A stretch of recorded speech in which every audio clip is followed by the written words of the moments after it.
এমন সময় রব্বুল আলামিন এই যে আব্দুন আমার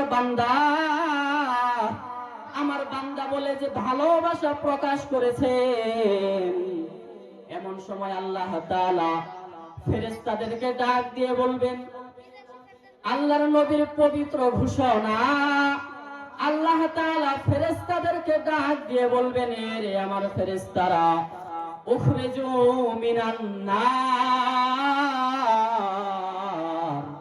হে আমার ফেরেশতারা, জাহান্নাম থেকে বের করে নিয়ে আয়, জাহান্নাম থেকে বের করে নিয়ে আয়, জাহান্নাম থেকে বের কর যে বান্দারা আমার উপর ঈমান এনেছিল কিন্তু নেক আমল করতে পারে নাই, নেক আমল করতে ব্যর্থ হয়েছে, এমন বান্দা বলে একমাত্র মানুষকে সম্মানিত করেছেন পৃথিবীর জমিনে। অন্য কোন মাখলুককে আল্লাহ তাআলা এই মায়ার ডাক দেন নাই। এই মায়ার ডাককে সত্যায়ন করে আল্লাহ রাব্বুল আলামিন কোরআনে কারীমের উপর এক জায়গায় বলেন, ওয়ালাকাদ কাররামনা বানি আদম, আমি মানুষকে সবচেয়ে বেশি সম্মানিত করে বানিয়েছি। আওয়াজ দিয়ে বলেন, কাদেরকে সম্মানিত করেছেন? কাদেরকে সম্মানিত কে করেছেন? কে?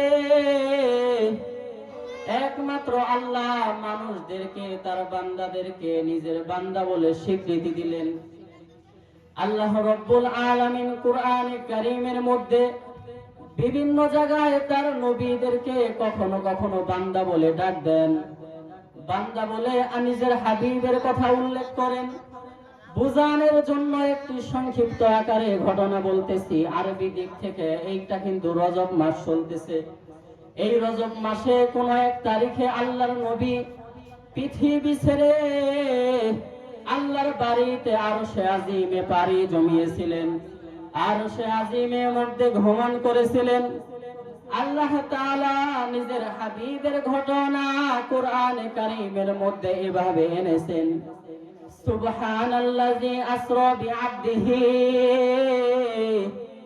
আল্লাহ বলেন আবদিহি, আমি আমার বান্দাকে, আল্লাহ বলেন আমি আমার বান্দাকে ভ্রমণ করিয়েছি, সফর করিয়েছি মসজিদে হারাম থেকে মসজিদে আকসা, আর মসজিদে আকসা থেকে আরশে আজিম পর্যন্ত।